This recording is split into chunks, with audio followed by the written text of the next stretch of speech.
is Nahum chapter 2, verses 1 through 10. I've called this Bible study, The Lord Scatters Assyria to Restore Jacob. To restore Jacob. I'm going to give you a little bit more introduction after I read you the text, and then we'll go through the text sort of verse by verse, but I will say these things up front. I've drawn, leaning tonight heavily on Daniel Timmer in the Zondervan Exegetical Commentary on the Old Testament.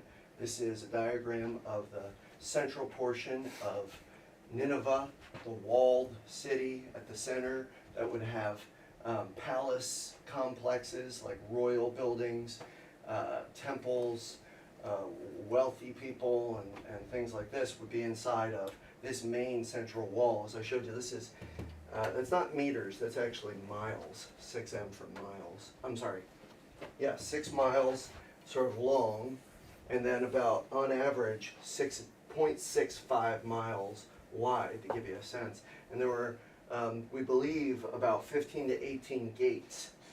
And these were very big, thick walls. I wrote down some dimensions in my notes. We'll get there organically. Big, thick walls, I think like 50 feet thick. And, wow. Yeah, like massive walls, 60 feet, 65 feet high in places. There's more details. If I'm wrong about any of that, I'll correct it when I get there in my notes. But this river, Kosar, or Kosar, I should have checked how to pronounce that, runs through it. And also, what big river was Nineveh on? The Tigris. On the eastern bank of the Tigris, right. On the western bank is the Mosul. Very sadly, I've been reading a lot about Assyria, and especially around 2015 when Obama was in office. ISIS got a lot of power there. It's crazy how much important stuff, historically, archaeologically, that they destroyed in the name of their view of Islam, destroying idols and things. Like this massive, like at Nineveh in particular, like the best preserved royal room that they had dug up. I think they blew up stuff like that, so we don't have it with its relief, with its wall art and stuff from the kings. And there was this massive like bull statue, like an idol, Colossus bull, that they destroyed. Yeah, that was ISIL. Yeah, they took pleasure in all that. Wow. Yeah. Really evil. They have a history of that. Well, they destroyed a lot of stuff, and that just, to me, those are idols, and the Lord will destroy them in the end. But these are things that we know that they're meaningless, they're not real gods, and so we want to be able to study what happened in the past. There's no reason to be destroying all that stuff that's in the dirt. It's not being used anymore. If we could dig it up and learn about it so that we can study and teach the Bible more deeply, then that's a blessing. So it's just foolish, you know, these men. Anyway, so we're going to read the text, but here are a couple points to start with before I read the text. This is very much about the Lord prophesying the coming destruction specifically of Nineveh, and with it the destruction of the mighty Assyrian Empire, the greatest empire ever seen to that point, one of the greatest in the history of the world, and most impressive armies ever. And Nineveh was a vast city. This isn't even greater Nineveh, but it was a vast, impressive city, as we're told in Jonah, which was, a century prior. But here are some points. The Assyrian army, being a type of all of God's enemies, is no match for Yahweh's army. Yahweh is the sovereign God who controls the universe, and he must defeat his enemies in the end, right? And he will defeat his enemies. So no army, no empire, no enemy is a match for Yahweh or the sovereign God. You could call him the Lord God, because he controls everything. He raises up all armies and empires, and he's the one who lays them down flat when it's time. He uses them to judge his covenant-breaking people, and he then judges them for their own covenant-breaking and faithlessness. So Yahweh, no one is a match for Yahweh's strength, for his army. He is titled the Lord of Hosts, which means Lord of Armies. Right? He rules the universe in that sense. A related point, he must judge all of his enemies in the end. And here's my other point. It's two sides of a coin, as we've liked to say. And this is borne out in the prophets. It's one of the key themes that Assyria's destruction here being a type of God destroying all of his enemies. Assyria's destruction with the destruction of Nineveh in 612 BC, it is a side of a coin with Jacob's restoration. Jacob representing God's elect people. So in order to, here's the coin with two sides. In order to restore Jacob, God must destroy Assyria. Yeah, and so we'll talk a little bit more about that. We might meditate on that quite a bit if we have time at the end after we go through the verses. Let me read this for you. Nahum chapter 2, 1 through 10. The scatterer has come up against you. Man the ramparts. Watch the road. Dress for battle. Collect all your strength. For the Lord is restoring the majesty of Jacob as the majesty of Israel. For plunderers have plundered them and ruined their branches. The shield of his mighty men is red. His soldiers are clothed in scarlet. The chariots come with flashing metal on the day he musters them. The cypress spears are brandished. The chariots race madly through the streets. They rush to and fro through the squares. They gleam like torches. They dart like lightning. He remembers his officers. They stumble as they go. They hasten to the wall. The siege tower is set up. The river gates are opened. The palace melts away. Its mistress is stripped. She is carried off, her slave girls lamenting, moaning like doves and beating their breasts. Nineveh is like a pool whose waters run away. Halt! Halt! They cry, but none turns back. Plunder the silver, plunder the gold. There is no end of the treasure or the wealth of all precious things. Desolate, desolation and ruin. Hearts melt and knees tremble. Anguish is in all loins. All faces grow pale. Lord God, bless this study and meditation upon your word, that it might reach the hearts of your people here and anyone who might enjoy this resource, for the goal of a grace-driven, worshipful, joy-anchored, hope-filled, worshipful obedience. In Jesus Christ's name, amen.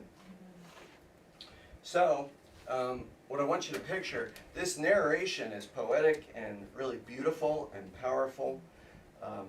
This conquest of Nineveh, this vast, seemingly impenetrable empire of terror and power, their conquest is coming. A poetic justice, as they have built their empire on, as we said before, a counterfeit mandate of dominion. Sort of Satan, through these godless, wicked empires, counterfeiting the mandate from God to Adam to take dominion of the world. Well, they were serving their false gods and taking dominion under the influence of demons and Satan, the fallen angel, and just swallowing up through sheer terror and force and horror of their powerful military. And now God is going to raise up, it's not going to be supernatural. In 612 BC, he's going to raise up the Babylonians. This is not meant to be a historical record of exactly what happens, in my view. But this chapter is giving us a poetical account of what the inevitable conquest will be. And the theme here, there's an inevitability. There's a futility to this great empire that seemed so invincible and terrorized so many and was so impossible to stop as they rolled over the landscape like a flood as their kings thought of themselves, washing through all these little smaller kingdoms and peoples to take their wealth and take their children and take their cities. God is going to do the same thing to them. And so this text is very poetic. It has this feeling, the way it's organized, of verse after verse is sort of running through the city. It's like God's army, in this case we know it's the Babylonians in 612, the way the chapter is laid out, it's like the army, you see it approaching. like it's coming toward the city of Nineveh. And then it's up right outside the city with its chariots. And you know, there's kind of a movement and a momentum to the text. And then it's at the walls with its siege tools. And the men are stumbling to try to defend the city. They're not ready. So there's the futility and ineptitude and the hopelessness of the Assyrian army, and the sort of precision and proficiency and unstoppable quality of the invading army. And it's really about Yahweh's will. It's not about the Babylonians being so tough.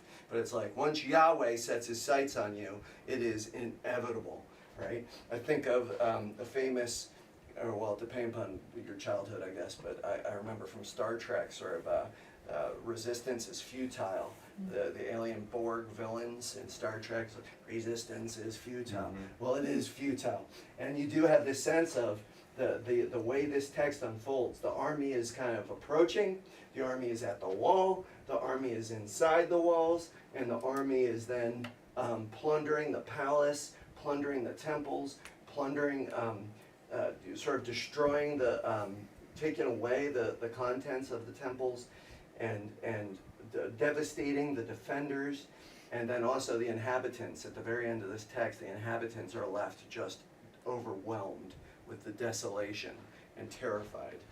And so I want to also share, I'm also leaning on Timmer. I like the way he lays out kind of the flow of the text. So I'm going to draw this for you. Let me see where it would be best to draw it. I guess it could be best to draw it here. I like the way he puts it. He has it, it's like this. It's like 1, 2, 3, 4. So he has these 4 blocks. One. This kind of visualizes. It's a diagram to visualize the way this poetic text flows. And it gives you the feeling of you feel the invading army coming and unstoppably moving phase by phase till it's in the middle of the city, and the city is fallen, and every aspect of the city is plundered. So then you have these 2 blocks here. Oops, should be in the middle rather. And then you have 3 blocks here. And I'm gonna boom, boom, show you. He says this. It's like outside Nineveh. So we're gonna say outside. This is outside Nineveh. The army is approaching, right? So that's 2, 1. And then here you have nearer outside Nineveh. So this is the far, F-A-R, and this is near. They're getting nearer, right? So I'll say near. This is 2, 3.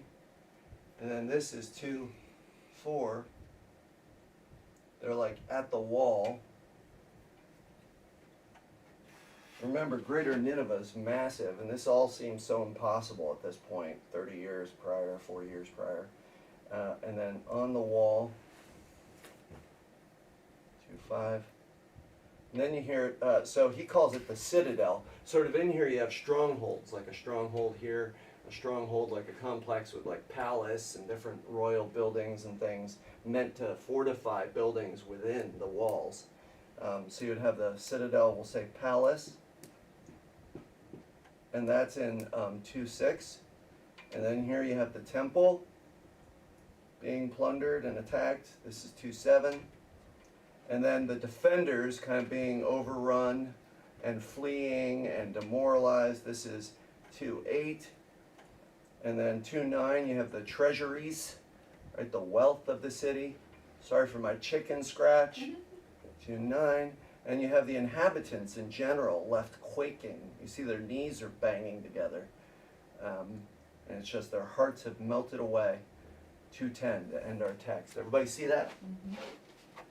It really is powerful when you read it like that. It's like, you know, this massive, unstoppable army led by the sovereign providence of Yahweh the Conqueror, who has brought the day of judgment to the doorstep of the satanic counterfeit dominion army. And here it comes. It's coming. It's coming. It's coming. It's coming.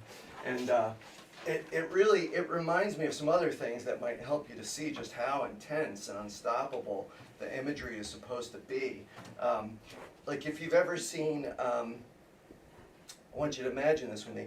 If you've ever seen, I don't encourage you to watch these things. I saw them actually before I was either converted or mature. They're probably not edifying. But you maybe have seen them, like the Terminator movies. Like Terminator 2. Well, Terminator in general, like this cyborg from the future, he's sent back into the past to try to stop the people who are mounting a resistance to the AI kind of computer system that has taken over the world. And they send back these these cyborgs, these robots who are basically look like people, and they go back to try to kill the leader of the resistance mom, so he can't even be born. And the idea is that this thing is like unstoppable. It's a machine that knows how to kill and knows how to stop and do, stop people. And so it's terrifying. Like, no matter what you do, it's Arnold Schwarzenegger, and he's very big and scary and intimidating. But then the second one, the idea is, in some ways, they really found a way to enhance the sense of futility and inevitable conquest.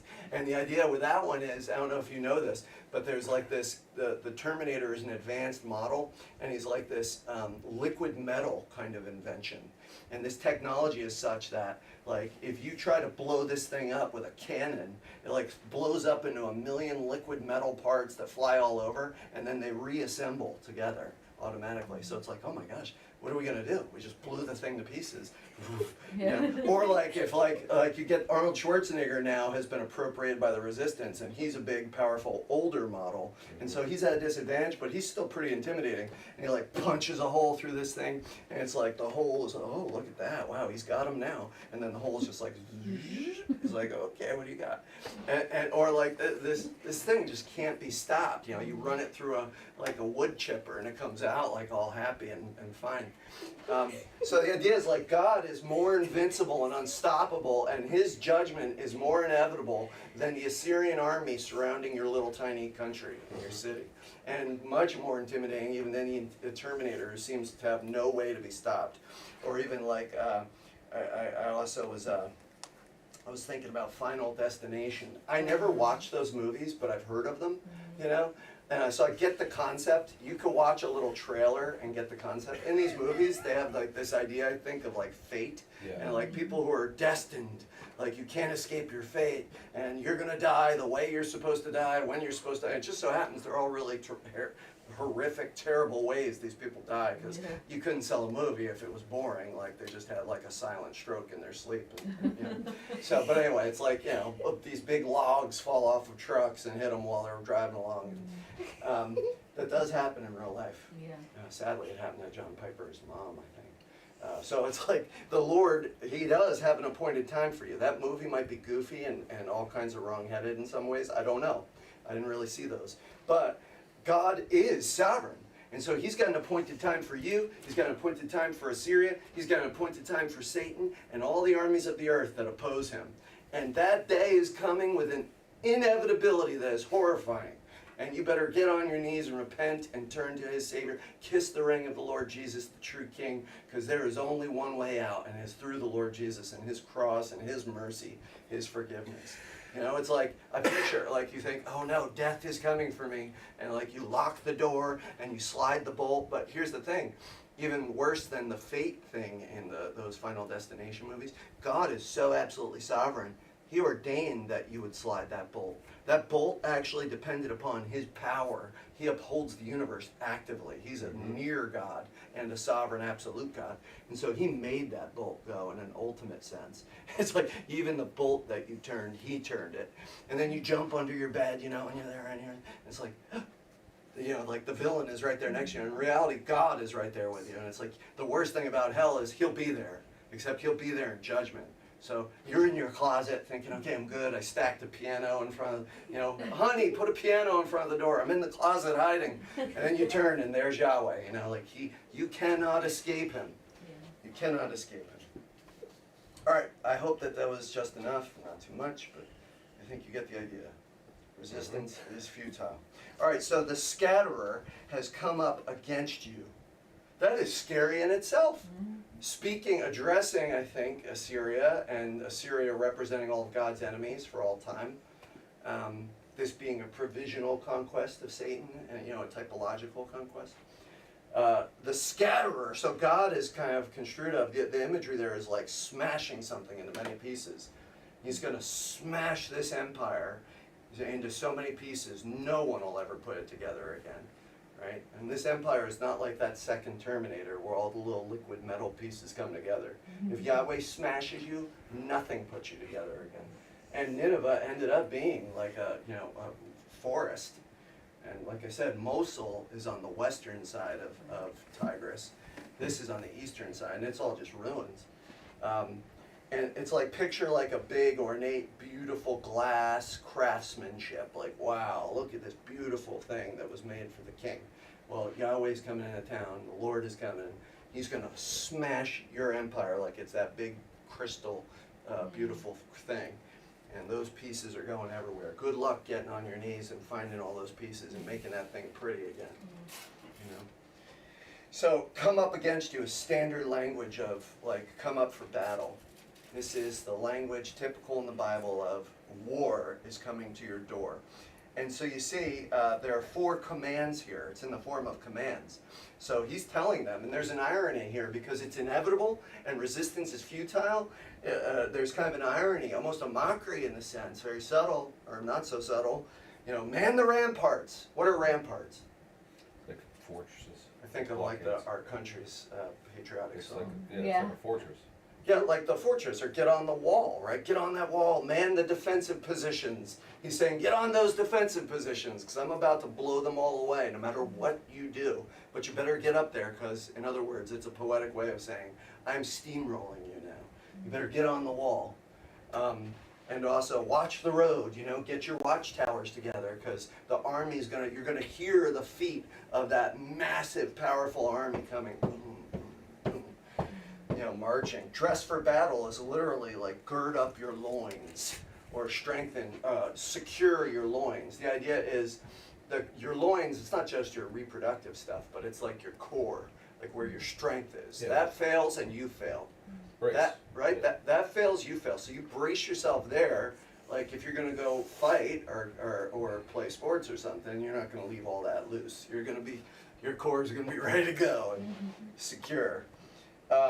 So get your guys in the tower, get your guys your watchmen, get your soldiers on the wall, dress for battle or gird up your loins, and gather every last drop of strength, because you're going to need it, right? There's lots of times, all day long, people are ignoring God. But when Judgment Day comes, and comes upon you suddenly and irreversibly, you will devote every last drop you have of strength and focus. You will no longer ignore him to fiddle around on social media or with whatever you're messing around with in your life, right? The football game won't be so pressing on that day. You will gather all of your strength, and it will be futile. So, the Lord, right, Yahweh is restoring the majesty of Jacob. So you see right away we get into a second verse that this is interesting. In a context where the whole 10 verses, I would say the whole 13, but we're focusing on 10 as a unit. They're all focused on the systematic kind of, it's like the imagery of the destruction of Nineveh, and God's addressing Assyria here. But then he stops in verse 2. This is very interesting because the verb there, to restore, let me read this to you. For the Lord is restoring the majesty of Jacob as the majesty of Israel, for plunderers have plundered them and ruined their branches. It's tricky because the verb there for restore, it's just in a sort of what you might say in layman's terms, a regular form of the verb. It's in a perfective sense, the form of it, but it could also be a participle because the perfect and the participle are the exact same form. And if you don't know grammar and all this, you're like, okay, that's great. That doesn't mean anything to me. Thanks a lot for telling me that. But I'm going to explain it now. There's actually the reason why I bring this up is because you could run into a different way of interpreting this, and then you're going to be like, wait, Pastor Chris was like totally telling me the wrong thing.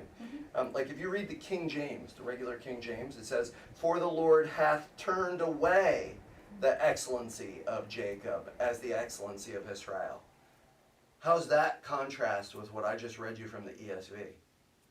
For the Lord is restoring the majesty of Jacob and the majesty of Israel. What's the contrast there? Kind of opposite. Exactly opposite, right? Right, because in the Hebrew, I mean, you could take that to mean that he, especially since it's in the perfect, the idea is he has like turned it, or it means to return or turn. They're reading it, they could read it like he has taken away. Right. If you read the Septuagint, what's the Septuagint? Greek Old Testament. Yeah, the Old Testament was translated into Greek a couple hundred years before Jesus came. And the Greek Old Testament is basically our first and oldest commentary on the Bible. It gives us insight into what people thought the Bible meant. Yeah. These were Jewish translators, right? Like Northern Africa. And the idea is in the LXX, it has the same interpretation as the King James. Yeah. The Greek word that they use to translate it means to turn aside. It's a compound word that it's like to pull away or turn aside. So the Septuagint interprets it that way, and the King James. I'll show you something interesting though. In the New King James Version, where they made some changes, it says, "For the Lord will restore," right? The Lord will restore. So it could be a participle, which is like a verbal adjective, which if it was the participle, you could translate it as is restoring. Like Yahweh is restoring. Or it could be is about to restore, right? Is about to restore. If you translate it as the perfect, and I said they're both, it's the same form in Hebrew, so you're kind of making a judgment call based on other factors that you put together to make this call. If it's in the perfect, then it's has restored or will restore. And if you go with that will restore, it's sort of a prophetic perfect. And the idea with will restore is the prophet is looking in his vision at what's happening to Nineveh, what's happening to Israel, and he's seeing it as something in the future that is a done deal. So he's talking about it as if it's been accomplished, but will restore because it hasn't been. It's just in the vision God showed him, it was done. Does that make sense? That's the prophetic perfect, right? The prophetic perfect. I think the way that it's translated here is correct. I think that this is right because of the context. In the context, this one verse, verse 2, is nestled in a whole chapter and a book. But the chapter in specific is documenting God's prophecy of the destruction, right? The play-by-play, blow-by-blow story of what's going to happen in Nineveh, poetically. So why would he, in the middle of that, I mean, I understand how you could translate it as the Lord has removed the majesty of Jacob, because in one sense he has. He's judged Jacob using nations like Assyria, and then he's going to use Babylon, and then Persia, and then the Greeks and the Romans. So it's true. But in context, I think what it's saying is there are two sides of a coin. And so one side of the coin is he's judging his enemies. And his enemies are the enemies of his chosen people, in this case, Israel. And the other side of the coin is when he judges his enemies, his chosen people, whom he's chosen for what?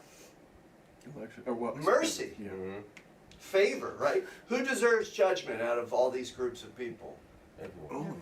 Right. Everyone has to be judged because they've all broken covenant, they've all been faithless, we've all sinned. So ethnic Israel, Abraham's physical children who became the nation of Israel through the line of Jacob, the 12 tribes, they're not innocent. And they, in their time in the land, they broke the Mosaic covenant to prove, to show that they're not innocent before God. They're sinners.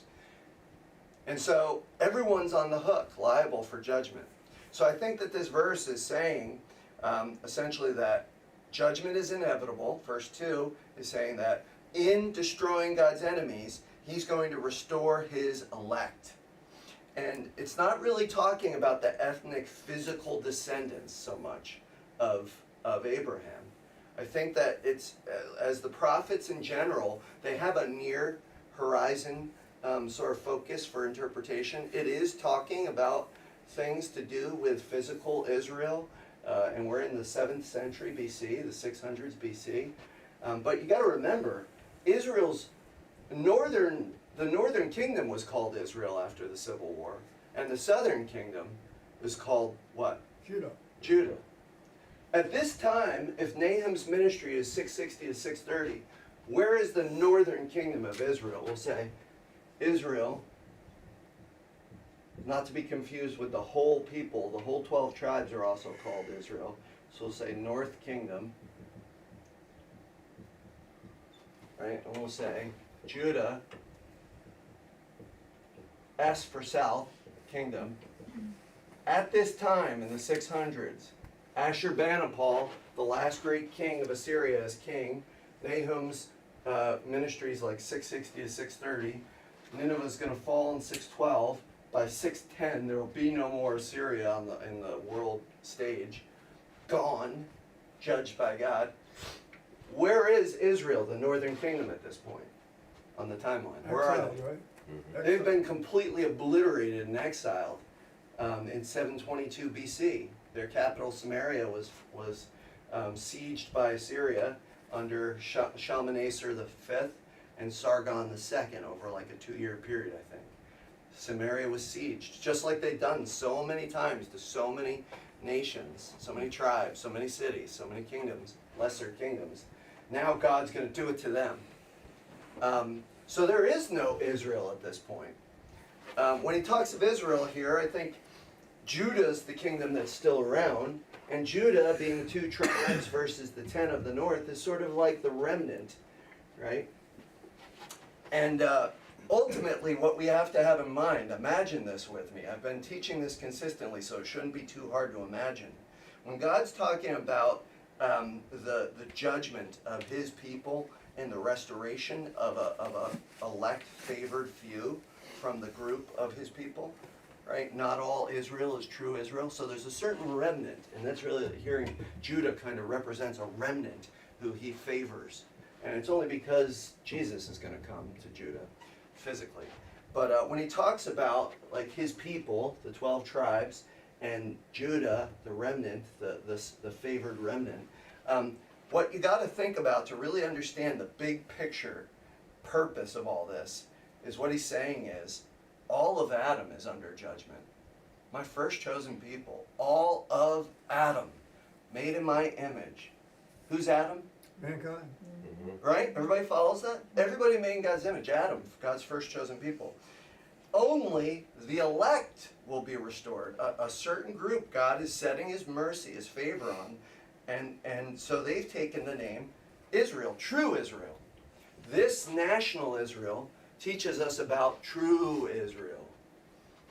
Who is true Israel, most properly speaking, most technically speaking? The church. The church. Well, Christ, Well, really. Jesus Christ is Yeah. true Israel of God, the true Son of God, the Right. better Adam of God, the true Moses, the true everything.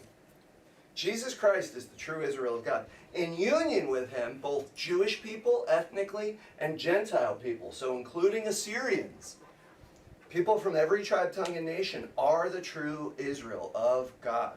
And so I think what he's saying is, everybody's got to be judged. And you will be judged either on your own, which is, we know it's more than just losing your city like Nineveh and dying under a horrific siege. It's everlasting hell. Or the Messiah will be judged for you. That's central to the prophets, right? They're revealing progressively this economy that everybody's got to be judged. Everybody's going to go through judgment. But there is a hope for him to restore his chosen people.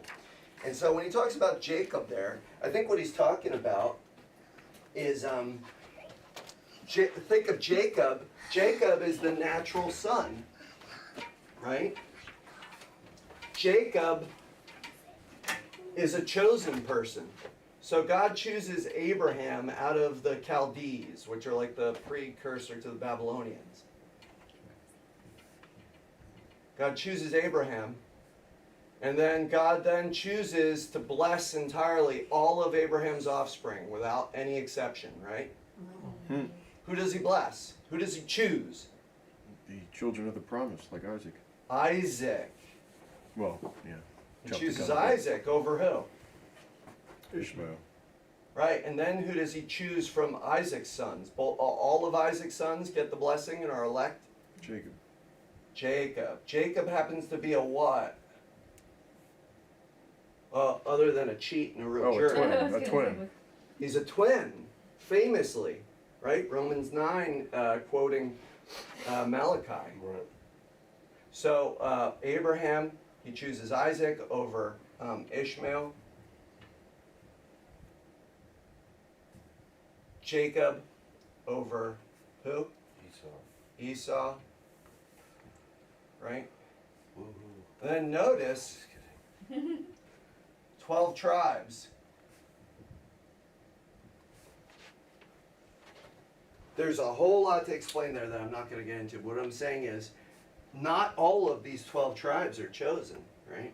I think what we're learning from the way that God made it play out among these people, there's some information to help us interpret salvation, the history of salvation.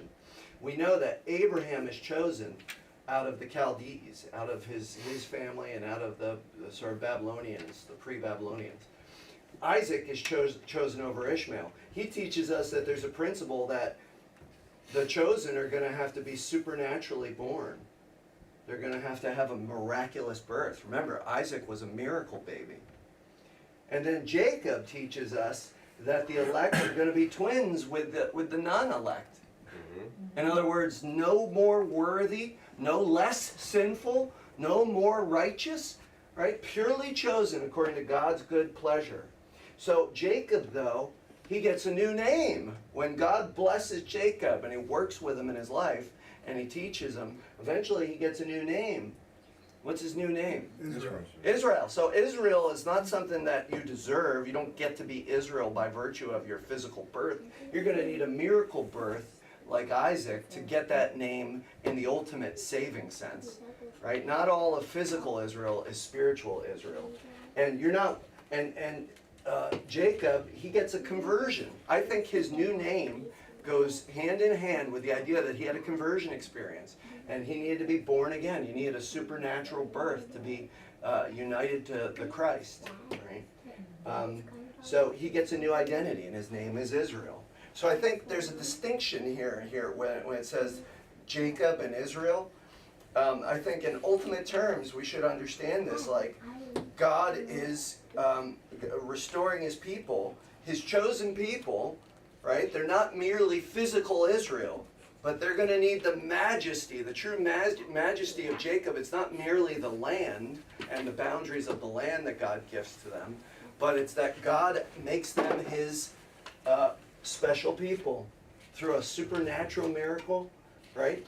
And they're not worthy of it. It's purely a gift because they're twins with Assyria in this case. They're no better than Assyria. They're no better than Babylon. They're no better than Persia. They're no better than the Greeks. They're no better than the Romans. Purely God's good favor, right? He makes Jacob into Israel, a new identity. You see what I'm saying? Yeah. Everybody follow Two that? sides of the coin. Two sides of a coin. The one side of the coin is his chosen people get restored, but they have to be restored through a judgment. There's no way to get around it. They go together inseparably. There will be a judgment, right? And so they're put to death. And you see actually the fact that Abraham's physical children, they get circumcision, right? Which is a sign in your body preaching that the blessing or God's election, his special salvation for you, it's good life, in other words. Salvation or election being chosen is life. To be chosen for ultimate salvation is life. Life, in that symbol of circumcision, it's preached that life has to pass through death. So all the people, everybody see that so I can take it down? All the people, look at this. You've got a few different Adams leading up to the last Adam. You've got the first Adam. I'm going to write it small so I have space. Right? And from him, you get the whole world of people made in God's image, his fallen chosen people who now must die. Why must they die? They've broken the curse. They've broken the covenant. They've sinned. They must die. They must be judged, just like these Assyrians, right? But then out of Adam, you get Noah is going to be another figure, which means rest. And from Noah, you're going to get a whole new world of people, right? The world starts over. But the problem is they get off the boat and they're still sinners. So that's just a type. That's not the ultimate hope. He's not the final Adam, right? So then out of Noah, who do you get? I'm going to say Abraham. Abraham is chosen out of Noah. And from Abraham, God creates physical Israel, right? And physical Israel, they all have the sign that life is going to have to pass through death. And cutting off the flesh is an image of covenant cursing, which is you get the full penalty of breaking covenant with God. You did not love him with all your heart, mind, soul, and strength. You must be put to death. So the only way to be restored to God, to have peace with God, to be restored to the majesty of being his image-bearing, chosen, blessed, beloved people, is you must pass through death.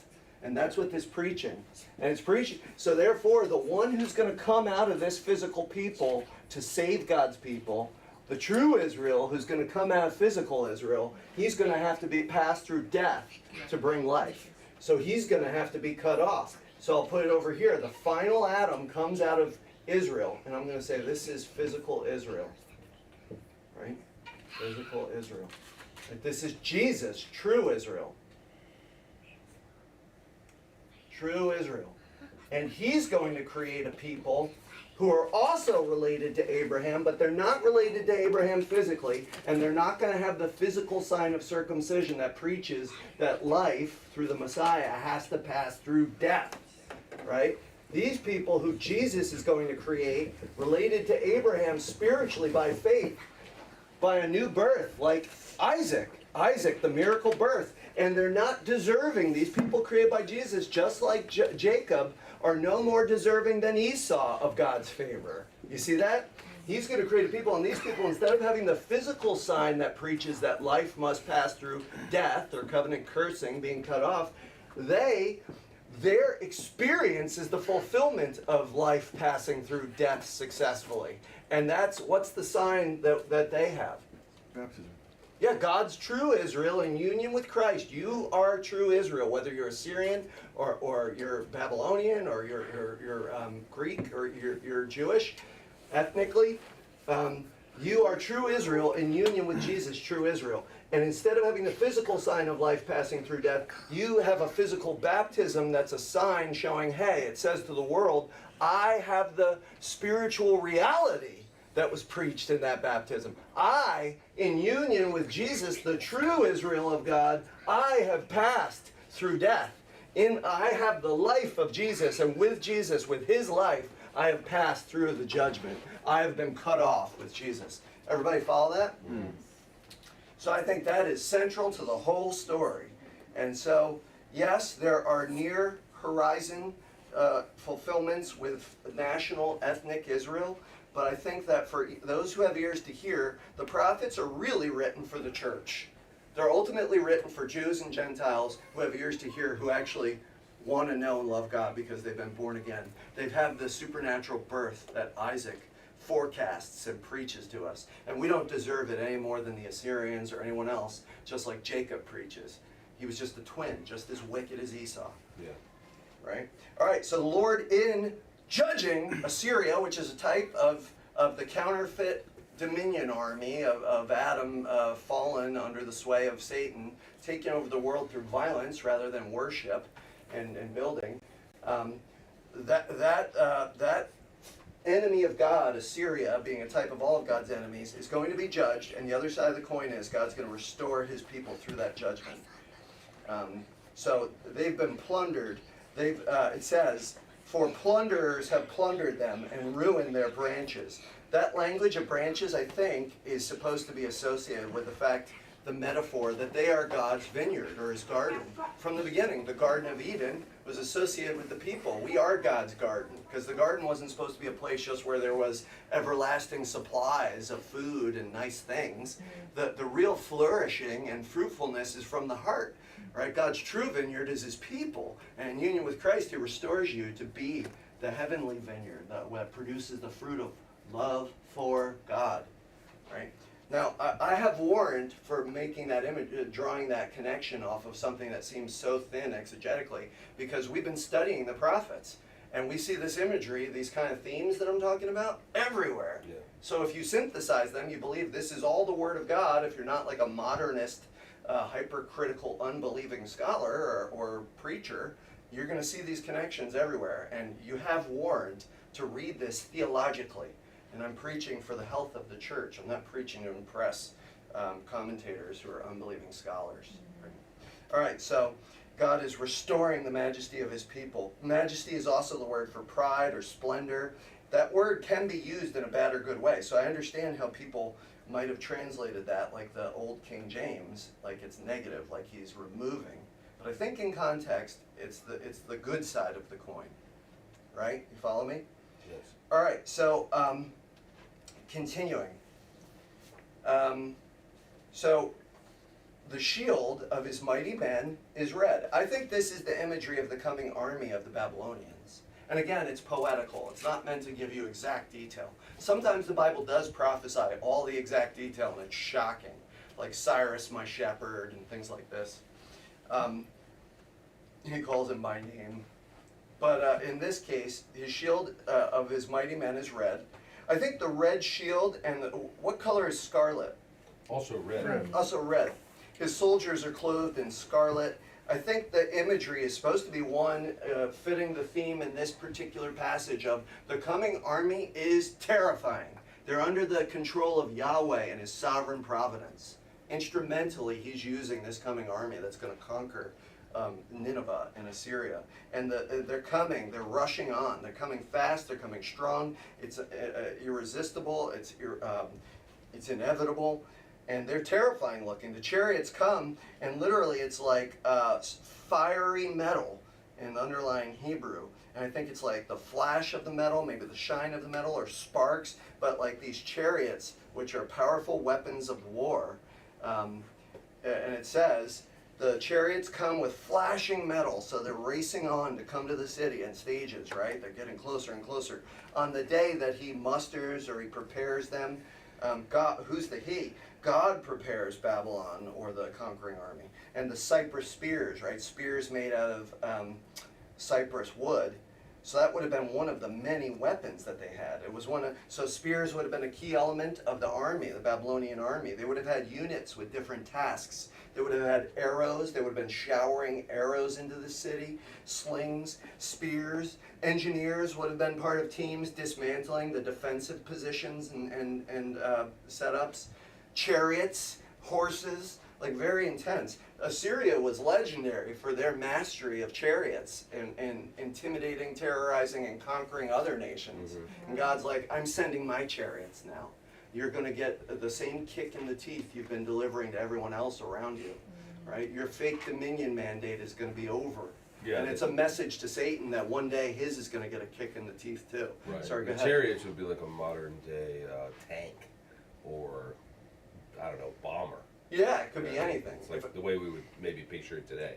Yeah. You know, Yeah, like crazy artillery. Like the most cutting edge, powerful instruments, Right. terrifying, effective instruments of war. Yeah. God's going to send them on you. You're going to get them turned back on you, Assyria, mighty, terrifying Assyria. His soldiers dressed in scarlet. It's funny, this is not even really that significant. I just love language. The red shield, the word for red there is also the same word, Adam. And Esau means red. There's no theological import that I'm trying to tie in. I just bring up the language, not to show off. I just like this stuff. There's other stuff that I'll mention if I have time. Well, there is a difference between scarlet and red, technically. Two different words, yeah. Right, but also in manifestation. You know, Yeah, physical. like shades. The scarlet has a purple aspect to it. It's like blood. Yeah, there's You a know, different red shot. is like, sort of fire engine, or scarlet does look different. It's like Yeah. really striking. I think that Hebrew tends to set up parallels all the time, and it'll Right. use synonyms sometimes, and one of the kinds of parallels that it uses, and it's just trying to reinforce the imagery. I think my interpretation is that it's trying to give you the picture of an army coming with red all over it, like it's blood. I wasn't like sure. It's terrifying. I was thinking like So mighty men is red. Their shield is red, Yeah. but the soldiers are bloody. The garments, I think they're clothed. You could take it poetically, like they're bloody, but I Right. think the red is supposed to invoke the imagery of terrifying, like there's about to be, this is not like an army of, well, if they were NGOs, they would be even scarier. But it's not an army of like charitable people coming to help you. It's not like the Red Cross if they weren't crooked. Right, okay, yeah. This is an army that's coming with bloodshed in mind. Yeah. And you do see an example in Ezekiel 23:14 that mentions Babylonian officials clothed in scarlet. So it could be kind of evoking the Babylonian leaders, you know. It could be, because there is that example of their officials wearing scarlet. But it's just one verse. Anyway, lastly, actually, let's continue for the sake of time. The chariots race madly, so you get more of this intensity, right? Chariots race madly through the streets. You know, like it would have been loud, it would have been furious, it would be terrifying. They rush to and fro through the squares. And actually the squares there, this is another interesting language thing, just for fun. The plural there, Rahab, which is also the name of Rahab, but it means like broad or a square. Rehoboth is the plural, it's a feminine plural. So like Rehoboth Beach, which is near here, right? Rehoboth Beach. Like a plaza. Yeah, a plaza. Right. So those squares are plazas. Like the picture is they're being overrun. Their mighty, massive, powerful city is being overrun with these instruments of war and terror. They gleam like torches. So you see them flying by. They dart like lightning, flashes of lightning. The speed of it gives you the sense of the futility of their defenses. Like they're not up for this. They're not ready for this. Right. And the great irony that Assyria had done the same thing with their own chariots. So even though this is an impressive city and it's massive, it was not well designed, I've read. I've been reading a lot about Assyria. Unlike Babylon's capital city, which was shockingly conquered in 539 by the Persians and Medes, this was not as shocking in one sense, that it wasn't really set up perfectly for defense, although it had massive defenses. It like had a lot of gates, it had a lot of complex of canals that were set up, especially by Sennacherib, to bring water in and out for gardens and various things. And so it had vulnerabilities, and I think the reason why it had a lot of vulnerabilities for such a big, important, and powerful city is because this was the heartland. Remember, they had several different capitals, and it depended on who was king, who emphasized which city. At this time, Ashurbanipal, the last great king, this and Ashur, these were like kind of near each other, in northern Tigris, up that way. This was the central capital, and I didn't think there was any chance it was gonna. well, this was made the capital around 704, but yeah, they didn't think any chance anyone would ever penetrate into the heartland.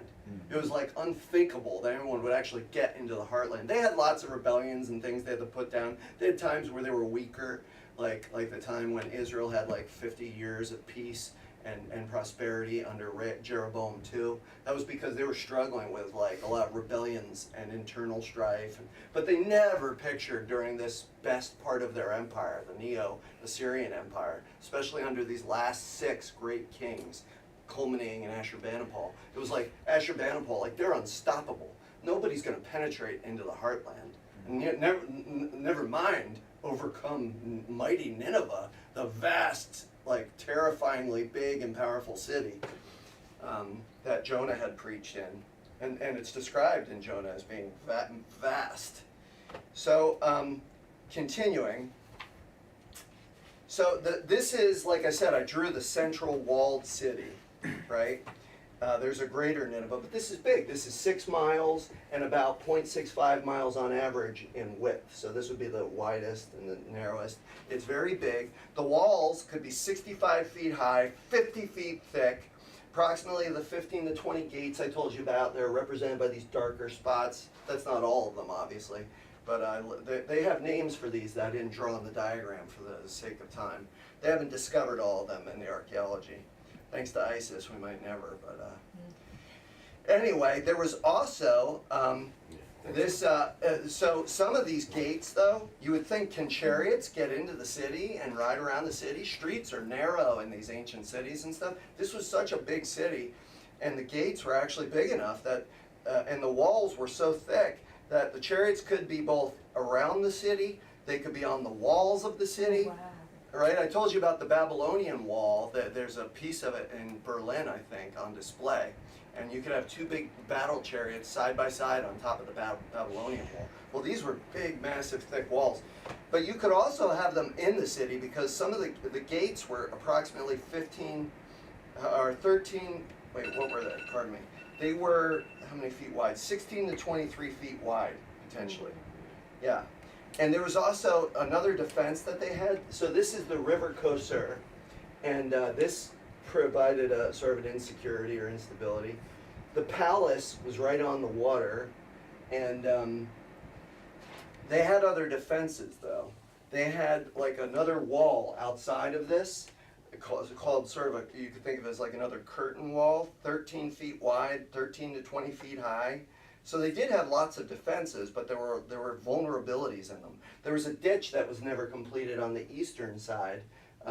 That was supposed to create a defense along that longest eastern wall.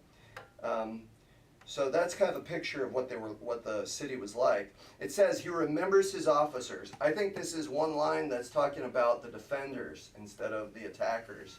He remembers his officers, and the imagery there is either the king or like the leaders, the commanders of officers are so stumbled and inferior and caught off guard and in a weak position that they're like, oh, you know, like, I gotta get my officers, get my soldiers to the wall quickly, get them there, you know, and they're stumbling as they go, and they hasten to the wall. All these verbs, right, they remember, stumble, hasten, it's continuing with that poetic kind of device of moving the text along from the army is out here, the army is in the suburbs, the army is at the wall, the army is in the center of the city, the army is plundering the palace and the temple complex, the army is killing all the defenders. It's like this text is really like alive and dragging you through this picture, this scene in a movie kind of.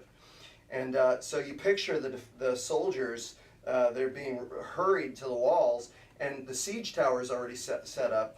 It also could be a mantelet, which instead of it just being like a ramp to go up to a wall, like sometimes they'd use dirt or like material to build like a natural ramp to walk up to get on top of a 60-foot wall. They had these mantelets. They're basically mobile shelters. You've probably seen them in war movies, or even like Lord of the Rings. Like they're moving these shelters, and the soldiers are protected from arrows and things. And meanwhile, the attacking army has its own arrows. And I think that they're shooting so many arrows. There's like a sea of arrows just flying over the wall. And they have their protected siege tools so that they're protected to get to the wall.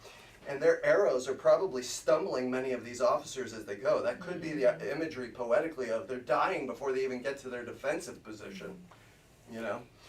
So it's more of a picture of futility being built. And so they're just too late, right? And the conqueror is becoming the conquered. So the river gates are opened, the palace melts away. Remember, I said, so what is that? The river gates are open. Well, there are all these gates. There's canals, a complex of canals coming in and out, water in and out, and this big river and the palace along it. There's no, it's not exactly like the way the river was used in the history of the fall of Babylon in 539 when the Persians rerouted the Euphrates so that they could walk in under the river gate. That's a famous thing. I think it's prophesied in Isaiah. In this case, it's a little less clear based on the historical record and this little tiny amount of text. But we do know that Sennacherib, in addition to building water canals and things for the gardens, he also built them to feed the surrounding areas. So it was a very sophisticated and complex water system. He also built moats and dams and things. So when it says the river gates are open, it could be talking about the Kosur, it could be talking, remember, we're on the Tigris, the canals. There's definitely in the ancient Near East an association, a mythical association with the water, with chaos and the flooding, obviously with judgment. And there's a lot of rhetoric in these texts kind of interacting with the beliefs, the false beliefs and the propaganda and the sayings of the Assyrians. You're going to see that in our next text. It's going to be really strong, how God interacts with their own images. He uses them against him. So this one's, though, more vague. It's not certain. Some historians think maybe the city was intentionally flooded afterward to seal the conquest, which was a practice. It was actually done. And since there was so much waterways here, they could do that. It wouldn't be that hard. I want to show you a quote, actually, real quick. This is Sennacherib, the mighty king Sennacherib, who sieged, remember he sieged the city in 701, Jerusalem. He's the one who sieged the city in Jerusalem, and then God had him killed afterward. But this is what he says. This is Sennacherib talking about when he conquered the capital city of Babylon. Before Babylon rose to prominence, they were kind of under the heel of this Neo-Assyrian empire. But they gave trouble to this Neo-Assyrian empire, so they had to fight with them at times.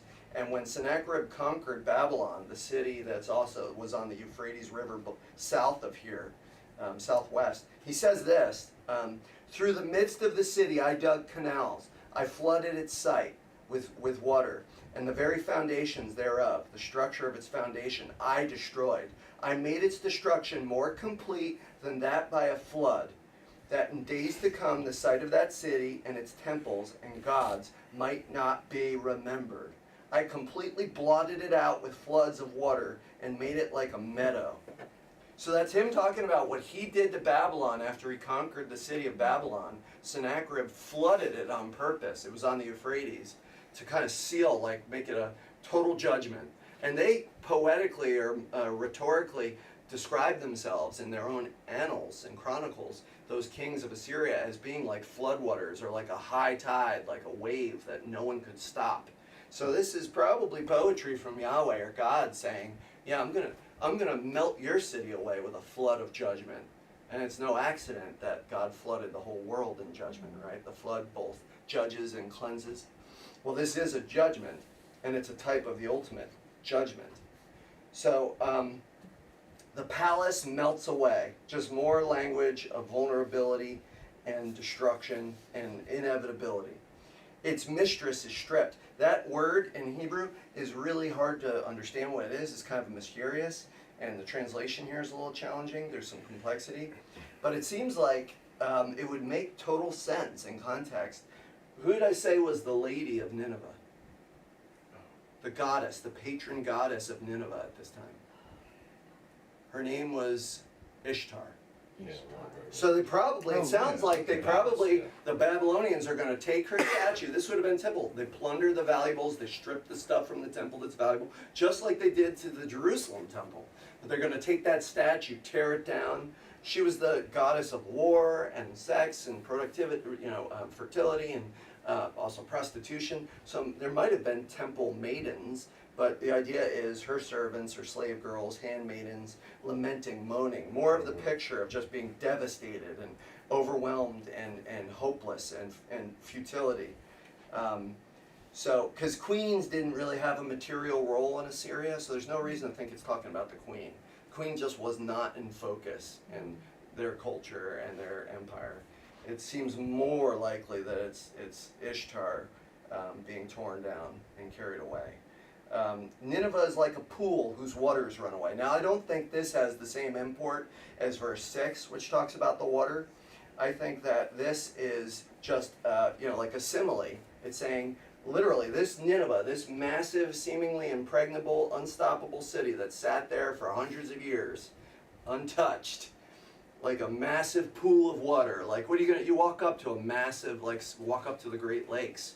What are you going to do? You're not going to drink it with a straw. You're not going to blow it away with your breath. You're not going to cool it like a bowl of soup. You're not going to fan it so that the waters go away. You're not going to dry it up with a blow dryer.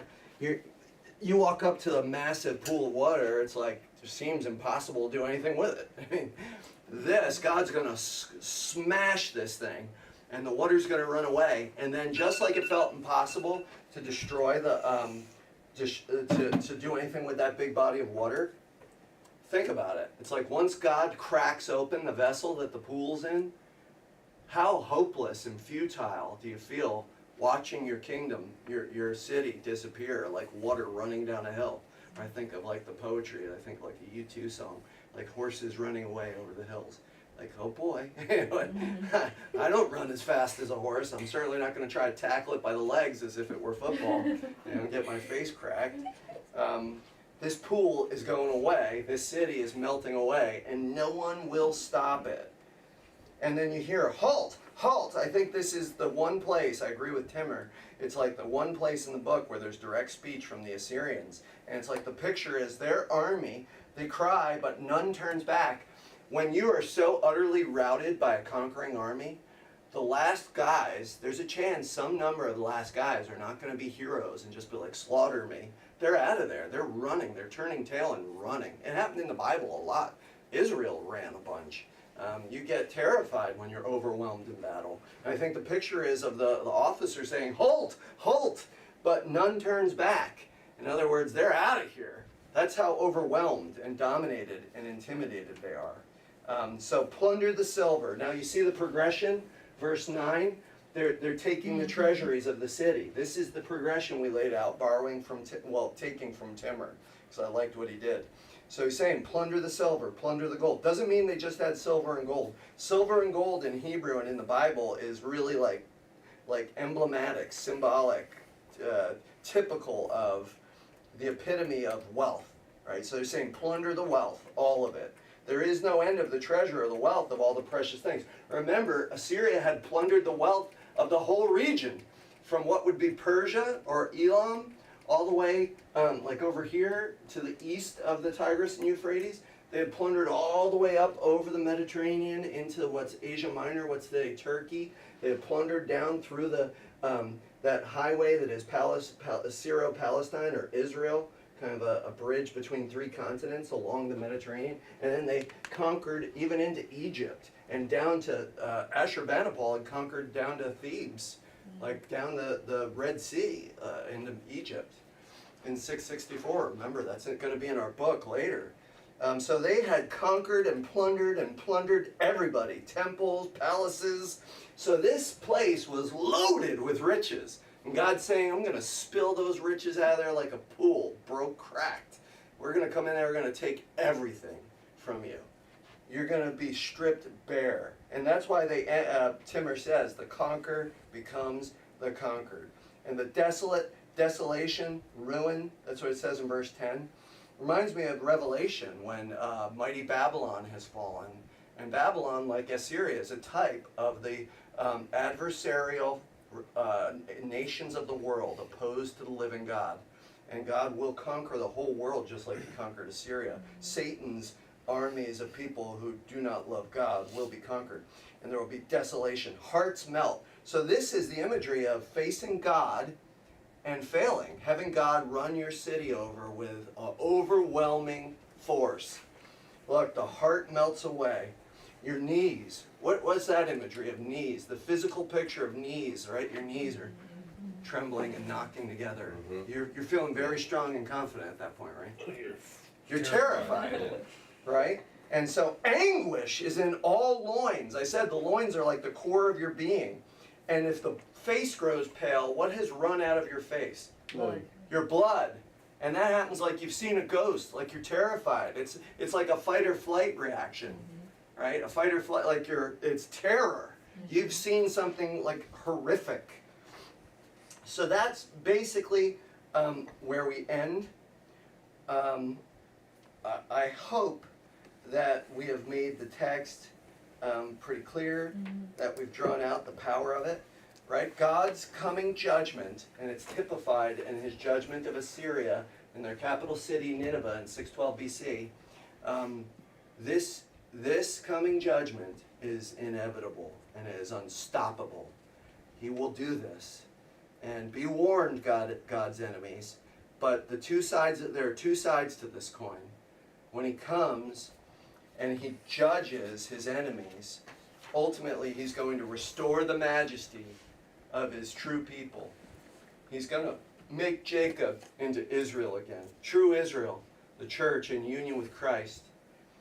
He's going to make his people majestic again. And not a human pride, but the glory of being united to Jesus, the conquering King, who through his own death and resurrection brings justice to the sin that has been perpetrated with a people made in God's image who did not love God with all their heart, mind, strength, and who deserved an everlasting hell. But Jesus takes the wrath of God so that a choice people, the true Israel of God, can escape God's righteous wrath and have his everlasting favor. All the riches of heaven and earth belong to us in Christ, and he is the treasure, because the main thing Jesus restores to us through this equation of salvation through wrath at the cross is fellowship with the living God, who is our happiness, who is our peace, who is our joy, who is the infinite, everlasting treasure. Amen?